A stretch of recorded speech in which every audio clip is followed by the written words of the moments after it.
message. The future is not set.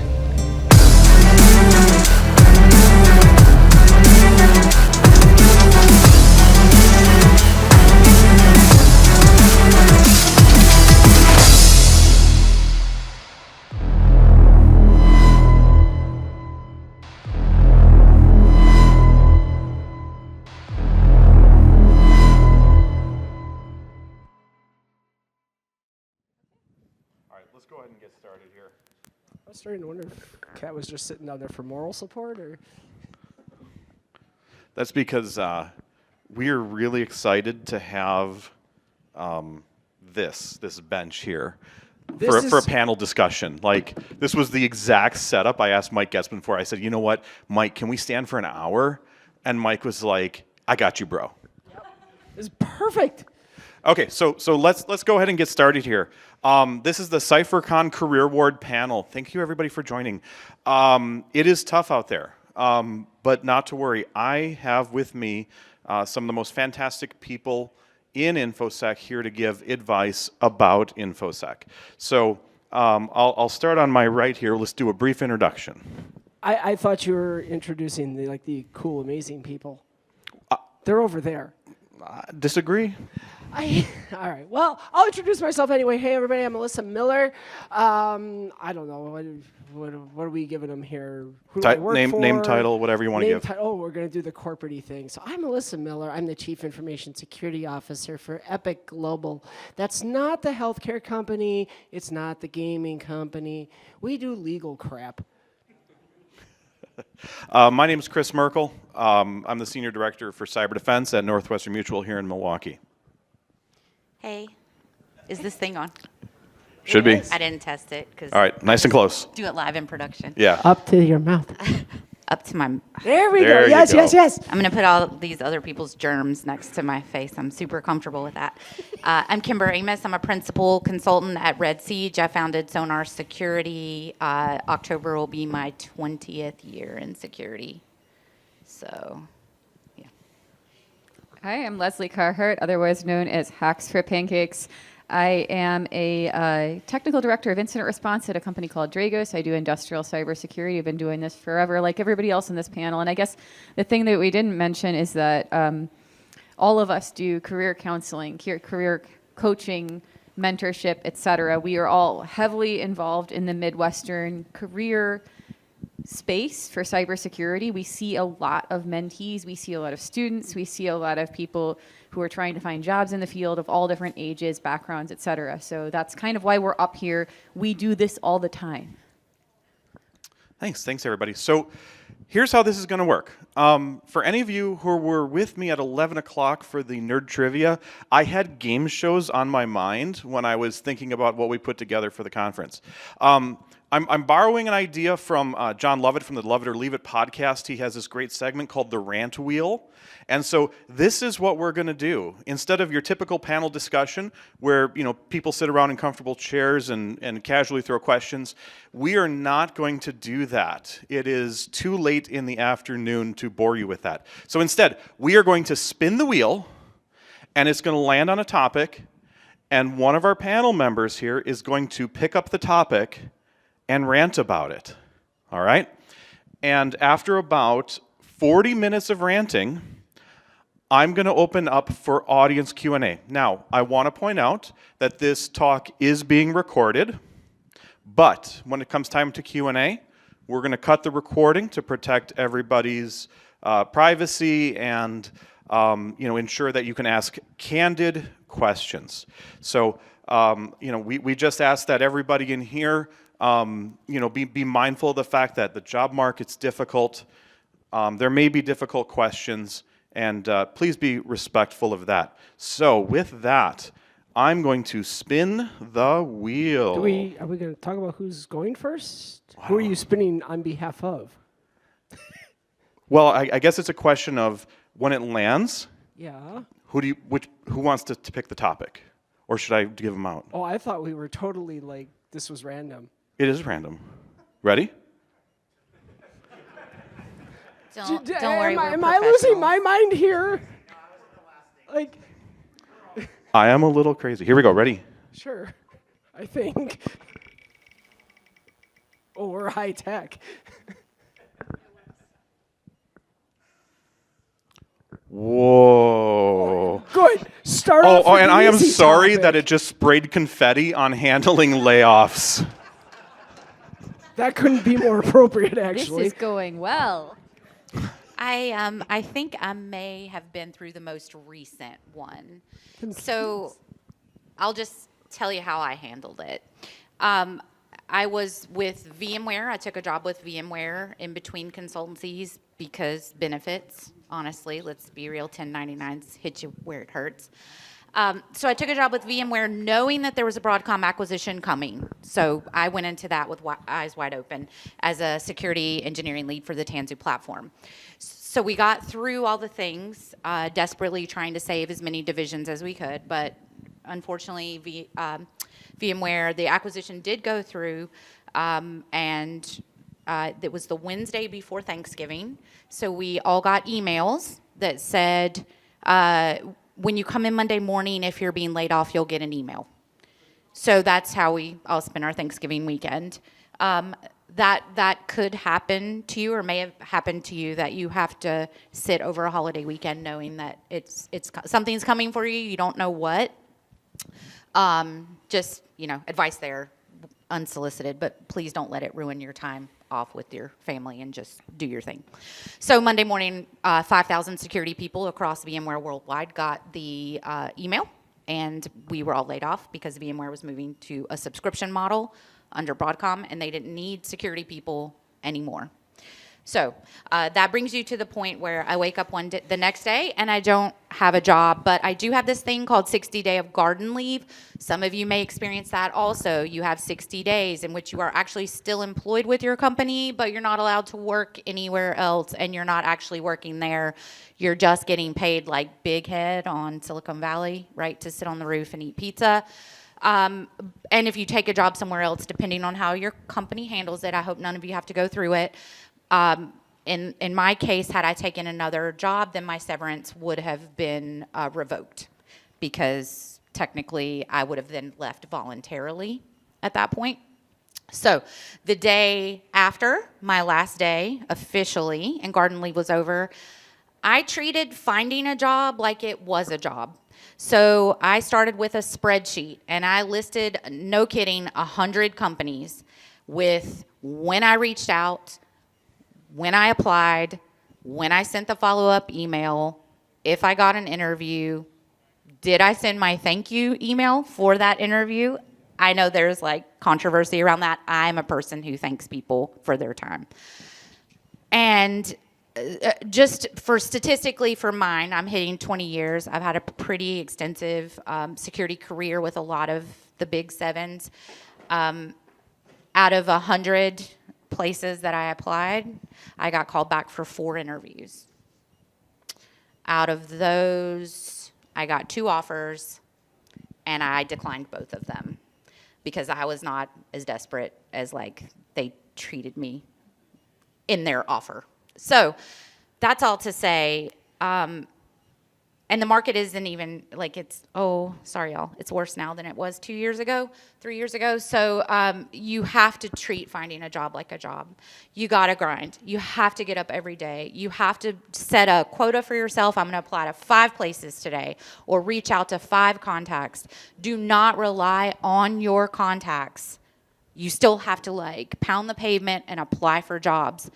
And I'll hang up now because like that's been long, but I'm going to tell you straight out, applying through these bulk services, LinkedIn, whatever, that's not your friend. It's not going to help you. They're there to promote their companies.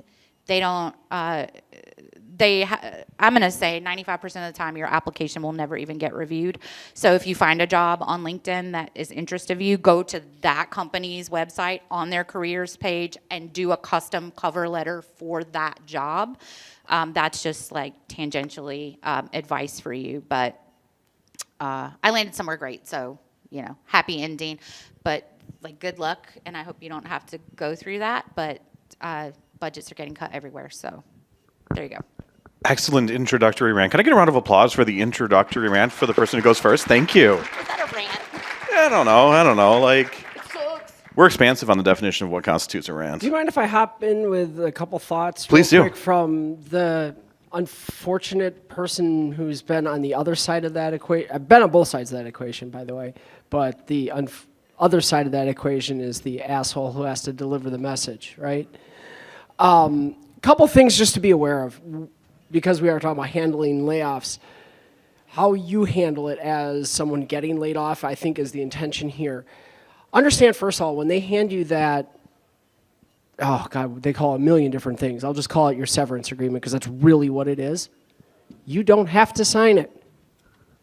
That's what they want you to do. They want you to sign it as quickly as possible. But they are not going to revoke it because you say, I would like my lawyer to look at this first. And I would encourage you to do that. Now, yes, your severance package is going to be contingent upon your signature, but make sure that the terms are something that you can agree with. You do actually have leverage in this situation to negotiate, and that's something a lot of people don't realize. So please be aware of that.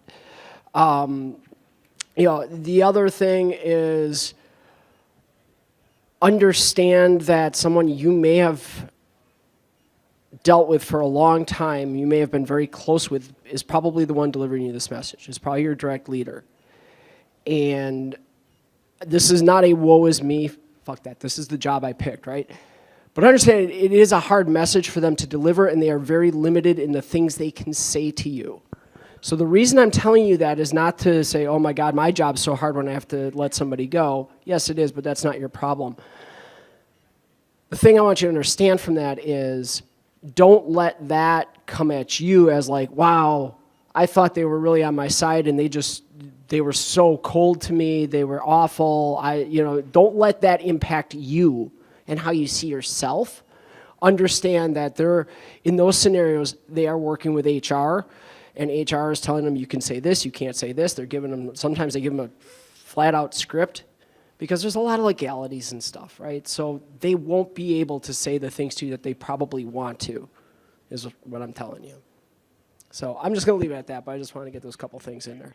Yeah, thanks. Great advice. All right. Let's spin again.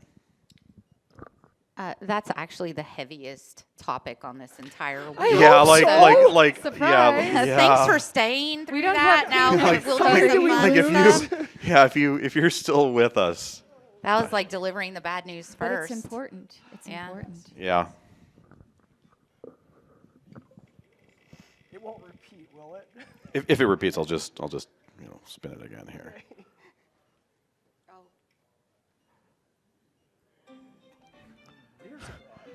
Carissa brought the second heaviest topic We have an expert on our this list one. here. Hi. I'm moving to Melbourne, Australia in 2 weeks. Things are getting a little strange here. I'm sorry if nobody's noticed that in the audience right now. Things are getting kind of strange and I'm moving to Australia. So some reality checks about if you're thinking about getting a career, a cybersecurity career in another country. It's hard. I have, let's see, I was in the military for 21 years, been through 2 wars. I have 2 fourth-degree black belts, and moving abroad in a career has been the hardest thing I've done in my entire life. If you are thinking about doing it, you need to be ruthlessly organized. So some things to understand, ways that you can potentially, as a working person, work in another country. You can find a country that allows you to digital nomad, and digital nomad means you have remote work. It can't be W-2 work. It has to be 1099, et cetera, for a U.S. employer, and you can do that remotely in another country. There are some countries that offer temporary, not permanent, digital nomad visas, where if you're making a certain amount of provable income for a company outside of that border, you can continue to do that for a certain amount of time, get an apartment, et cetera, and stay relatively mid-term to long-term, temporary though. If you want to stay in a country, some things you need to know. If you want to stay in another country, every country that allows skilled work, immigration, essentially, has a website out there on their immigration website usually that says what jobs they want. It is not like I have cybersecurity skills so I can go. They tell you exactly which jobs they're short on, that they can't fill inside their borders, and what qualifications and levels of experience in academics they require for people to come in with those skills. So you need to go to every country's. It's not like, what country am I picking? It's like, what countries will take me? I have a Wikipedia. I have Lifetime Achievement Awards, and it was like 3.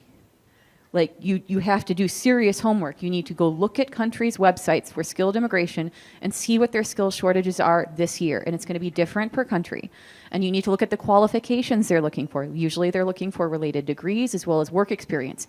Usually they test that work experience. They look at your resume, they look at reference letters, et cetera, to actually ensure you have that experience. So there are barriers there. They cost money, and they're different per country. You need to do a ton of homework, build spreadsheets, et cetera.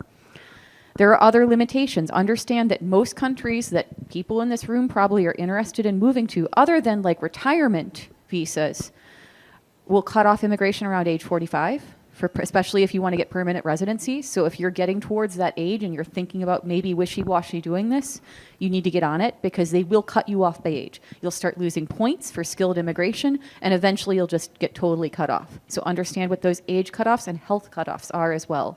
So lots and lots of research. This is serious business. It's not a matter of what country sounds cool, unless you are a multimillionaire. We're talking multimillionaire. It's where can I go? Where can I find employment? It's much easier to move with a sponsorship from an employer. So working for an international company and getting moved is much easier than trying to find work. Keep in mind you have those digital nomad options, and always look at things like heritage visas as well. Anybody else? So I'm trying to move to Canada. I too have a big old spreadsheet full of things.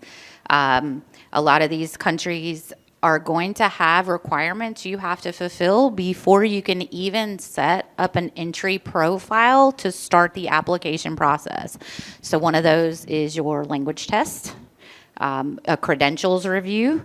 Like, there's the English language test is not easy. Yeah. The IELTS, No, it's the not. PTE, they are not easy tests. No, and if you're neurospicy, forget about it. Like, you got to write everything down for the listening part, because it's like, what would the guy in the yellow shirt have thought? There was somebody in a yellow shirt? Like, what are you talking about? So just keep in mind, as you're, if it's even remotely on your radar of things you want to investigate, look at what what requirements you need to fulfill before you can even create a profile to start the application process. And be aware that things are getting a lot, rules have changed in my process in the last 30 days based on the state of things here, and then like retaliatory requirements. So You can do it. Serious business, serious homework, 6 months of hard work for me. yeah, you got to treat it like a And job. thousands and thousands of dollars. Yeah. All right, thank you, everybody. All right, on to the next topic.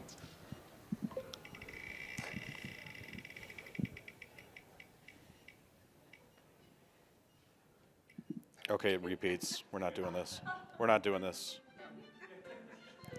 Confetti, man. I know the confetti is the worst part.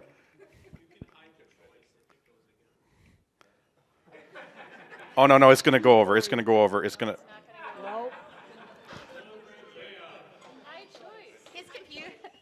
His computer is super excited for this Oh, yeah, next high chapter in choice, your high life. choice. Really. All right, so that means it's landed on the skills shortage. Oh, I thought you were going to spin it again. No, I'm not going to spin it again. So Chicken. So, I'm going to talk real briefly about the skill shortage and why I have it in quotes, okay? So, you've probably heard some CISO somewhere say some quote like, I'm not holding anybody out here. I'm not calling anybody out. CISO. None of the CISOs present. No. Some CISO somewhere has said in a print publication that they probably paid to be in that there are upwards of 750,000 unfilled cybersecurity jobs in the United States. I want to say to you, when those quotes were coming out 10 years ago, they were nonsense. They continue to be nonsense, okay? You've got a whole lot of things going on in this space. First and foremost, you have organizations who simply are terrible at recruiting people, okay? Organizations do not know how to find and foster talent, much less find and foster diverse talent. Okay? This is, whatever shortage exists is artificial and it's inflated, and it is absolutely self-inflicted on us as an industry. That's my part of the rant. I don't even know where to begin with all that. No, it's bullshit. It's just absolute bullshit. It's a hiring disconnect, as you said. So 2020, I actually did some research on this I ended up writing a book called Cybersecurity Career Guide. There's my shameless plug. One time I have to get it in. I think my publisher contractually said I have to. No, seriously though. So I did write a book. I did this study, and what I found was originally I thought when I was going to write the book, it was going to be about, okay, I'm going to give all the job seekers that are out there who can't find jobs pointers on how to find jobs. And as I started looking at the results of this, that's when I realized, or I got proof that it was, no, the problem is we suck at hiring.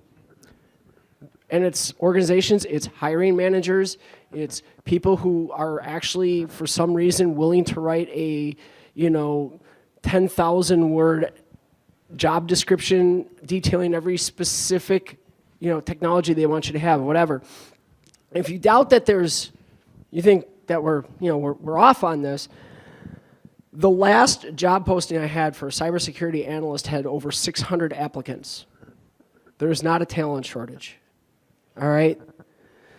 There's a disconnect. Oh, sorry. Oh, yeah, there's totally a disconnect. There's a disconnect in education. So this is like a vicious cycle thing of like they say 95% of statistics without anything to back them are made up.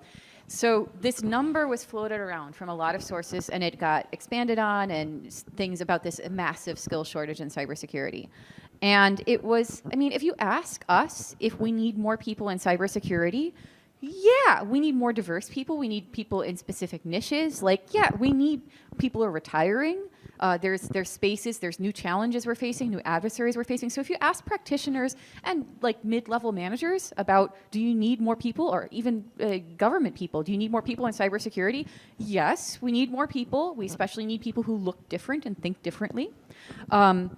So there's that. And then we got these studies that have ludicrous numbers.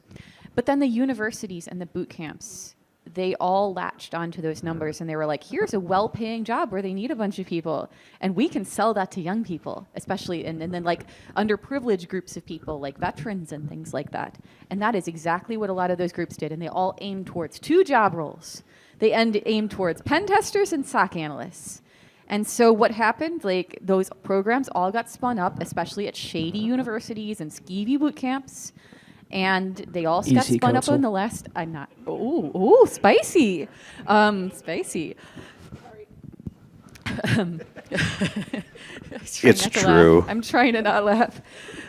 God help me. Okay. So yeah, they all got spun up, and they all got spun up in the last 10 years or so. And in the last 6 years, they really marketed well. Tons of people got into those programs, and they all just graduated in 2 niches of cybersecurity, and they are so saturated. I'm seeing the same numbers, hundreds of applicants for jobs. Are there other jobs that we can't fill? Yes, there actually are. Mid-tier, specialist, legacy, things like that. Not at those numbers, not those levels, nowhere near that. But everybody graduated in 2 jobs, and there's so many people that only know how to use those skills because their degree programs were horrible.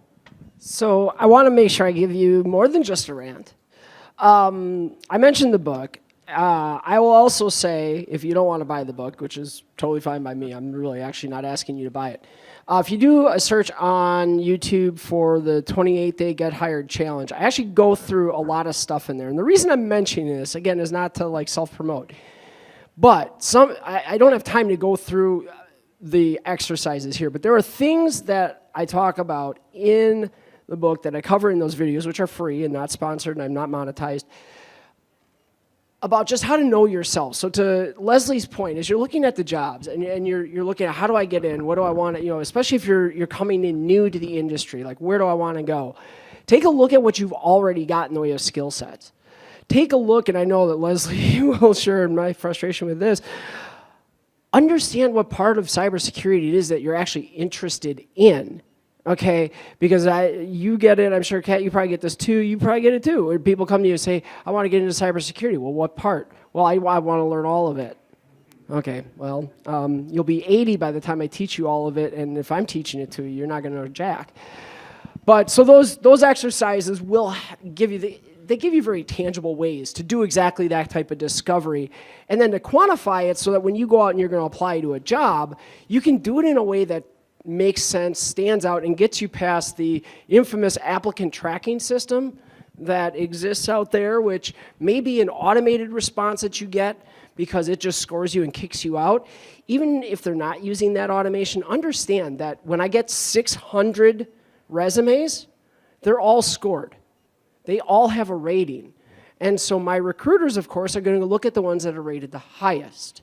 So you do want to have some understanding of how those systems work, how you match, keywords without like just, here, let me say the same word 700 times in my resume. Don't do that. That doesn't help. But understanding, take some time to actually understand how those applicant tracking systems work, the ATS. That's important. Okay. The other thing I do want to suggest is, and this one I am going to call out specifically. I know it's hard, especially when you hear, Kat and Leslie very specifically make this recommendation, which is a good one, to get 5, 10 out a day.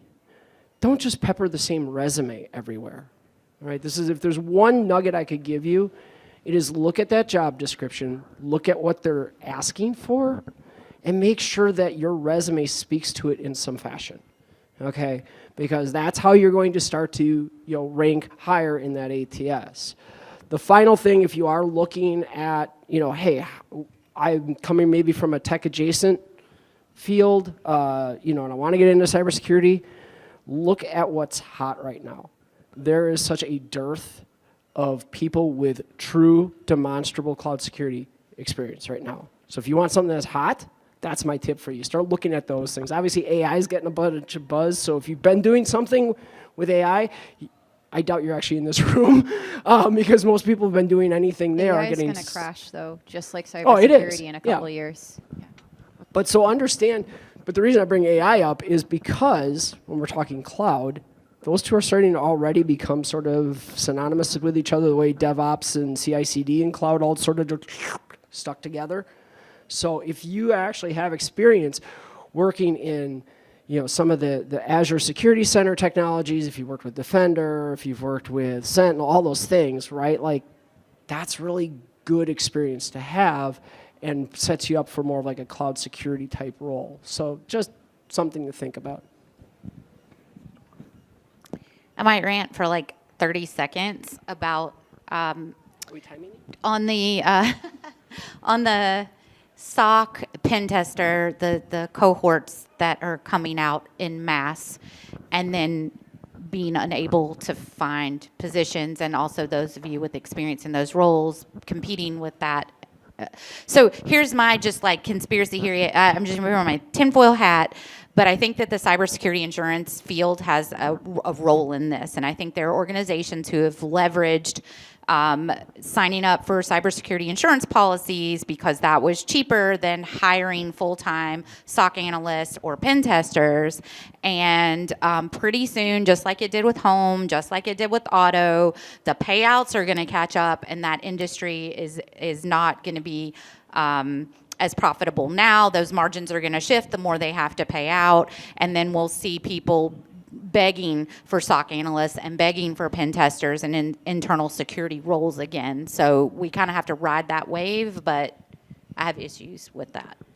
I think that's true. I mean, it's not going to come back to where it was. The bubble has burst. The pay is not going to be where it was, and the jobs aren't going to be where we thought they were. But yeah, I mean, like after this mass exodus of people out of universities passes, things will get a little better. But the minimum qualifications I'm seeing for people getting callbacks on SOC analyst jobs right now is a 4-year degree, usually in computer science. It's getting preferred over cybersecurity degrees, plus 2 years of help desk, plus a second-tier certification like CYSA or Cisco CyberOps, plus something like CTFs or volunteerism on the outside. That's the minimum baseline I'm seeing right now for getting calls.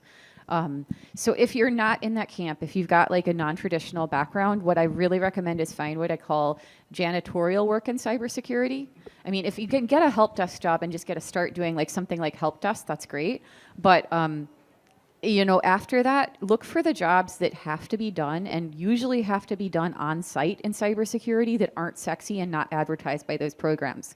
SOC analyst and pen tester are getting totally oversaturated, and they will be for a while. But things like making old SIMs work, dealing with legacy stuff, dealing with cloud and all the tech debt in cloud right now, look for the spaces that are around you that mostly are insourced and in local offices that are security tasks that are considered boring and not cool and not sexy and not DEF CON talks.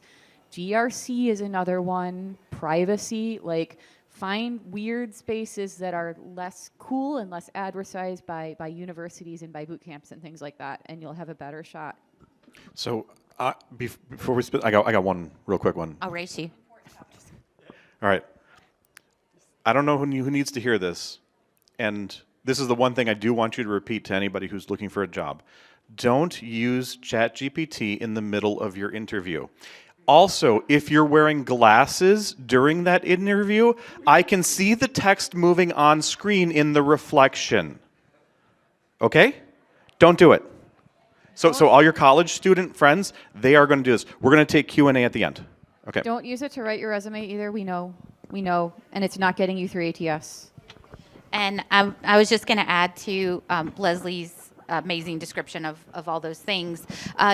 When you're looking at jobs, don't rely exclusively on job titles. Like, don't just search like security when you're looking for roles. Don't sleep on sysadmin roles, because you'll pull them up, and if you see like sysadmin 1, 2, 3, and you read the description, like, oh wait, that's server side security job. Managing users in Entra. Yeah. Hey, that's security. So look past the job title and really dive into those descriptions. And utilize, like was mentioned before on the panel, I think by Kimber and by Alyssa, like please like utilize your existing experience. Like if you worked in another field or got a degree in something else, find tangential ways to bring in that experience, especially if you're moving laterally. Like it's vital right now. You do not want to be competing with all the master's students who just graduated for those SOC analyst roles. Try to come in somewhere else. I think I've got 2 videos in that series on just that topic alone, how to do it. So, all right, we gonna spin again? We're going to spin it again. Whee! What are we jumping on? Yeah, I gotta. You need to eliminate a couple Yeah, there, yeah, sir. All right, spin again, and we'll land on the same one we just talked about. It's almost like I'm using a free tool I found on the internet yesterday. Mentoring. All right. So we have a whole slurry of opinions here. I'm going to jump in quick and then get the hell out of the way, because these two specialize in this way more than I do. Mentoring is a great thing, and it is also a trap. No, and I don't say that. I mean, I say, first of all, understanding that it is actually a great thing. And my 2 wonderful humans over here, who I love dearly, do this a lot. Okay, but they do it right. The problem is there's a lot of mentors out there. First of all, if someone's asking you for money for a mentorship, goodbye. Goodbye. No. If someone is asking to get paid to do mentorship, I don't give a shit if they're the Queen of Sheba. They do not get paid to mentor. And if they are, they're doing it for the wrong reasons. But the other thing I've run into with mentorship, and I'm just going to share this, is understand mentorship can take a lot of different forms. Okay? I think there are for a lot of us, a very formal, we're going to meet once a week, once a month, works. Great. If that's what works for you. But understand that if that doesn't work for you, if you're like me and that's just not how you like to have a mentor, that's okay too. Find the right mentor, someone you can talk to, say, hey, I don't want to meet every week, but what I would like to have is somebody who, we can get together every so often and just kind of talk about the things. I'm not coming to you with, maybe specific goals and tasks, but instead just to talk through where my challenges are. My favorite mentors, and this is just me personally, again, The best mentor I ever had was somebody who wasn't even really, I never would have called her a mentor. I do now because I realize that's what she was, but it was an executive who I respected, and this is well before I was in the executive levels, who just simply was someone I could call when I needed to, very ad hoc, but just say, hey, I'm experiencing this challenge. Can you give me something? And we'd have a half hour to an hour talk, right? So I'm going to get out of the way because I want them to give you way more than I did, but just my quick thoughts. So I'm a fan of formal mentoring for a reason that sometimes it's like any other project. If you're kind of a little bit on the spectrum, sometimes they can drop off and just not get done. I definitely, if you're in a mental, physical state where you can do ad hoc mentorship, that's wonderful. If you don't know for sure, if you kind of lose track of things as a mentor or a mentee, having that formal project plan for what you're trying to accomplish can help a lot. Like, we're going to meet twice a month. Our goal in 6 months is to get, let's say you want to get in a specific position. You want to become a forensic analyst in the next 6 months from being a SOC analyst. Okay, that gives you an achievable goal, and you can make sure in every meeting with your mentor that you are making the correct progress towards that goal. So that can be very, very helpful just to keep you on track, to keep you accountable. And then if things aren't working out, then you can say, maybe this isn't the right mentor-mentee relationship because I'm not making progress towards my goal. So it can be very, very helpful to build a very formalized relationship on when you're going to meet and what you're trying to accomplish. That's not the case for everybody, but that's why I advocate that typically as something a little bit more formal. For mentees, though, let's talk about for mentees, for the young people and for the career transitioners in here who are thinking about moving into cybersecurity or moving up in their career. The most important thing that you can tell a mentor is what you want to do specifically. I think all of 4 of us get so many young people, especially young people, but also some career transitioners later in life, who are like, I want to do some stuff in cybersecurity, can you be my mentor? And that just doesn't help us. There are so many roles, there are so many niches, there is so much specificity in what you do in cybersecurity in terms of what we're doing, what our career paths were, what training you need, what certifications you need. You need to find the right mentor for you based on their background and their personality and also their education and their job role. So know what you're asking for. That's really, really important. If you're going to go try to find a mentor at a con or at your work or at a local meetup, be prepared with what you're trying to accomplish, what help you need. And it can be, I really can't pick a niche and I need help picking a niche. That's fine. But if it's like, I want to get a job in cybersecurity, you've got to give us more to work with there. Okay? So from my experience, I tend to use a less formal model. It's just kind of the way that I work with my mentee. So I like to give assignments, like, hey, can you really explain to me what DNS is? Okay, so I need you to go prepare a 5-slide slideshow, explain to me what DNS is, and then what the meme means, it was DNS. And when you're done with that, shoot me an email, and then we'll meet back up. I need the mentee to do their part. Otherwise, it's a waste of my time, and it's a waste of their time too. I'm more of a, I need more of a symbiotic relationship, and whether the way that I do it works or the way that we all probably do it a little bit differently, I can tell you that the way that I do it, though, along with having my home and my crazy animals and family life and full-time job and volunteer work and on, I can only handle mentoring one person maybe every 6 months, but really a year is probably the thing. And so for folks out there who with open hearts and open minds really are looking for a mentor, and you find yourself disappointed that the person you've asked can't help you, keep in mind all the things you do every day, and then imagine you as a mentee are probably still going to have to do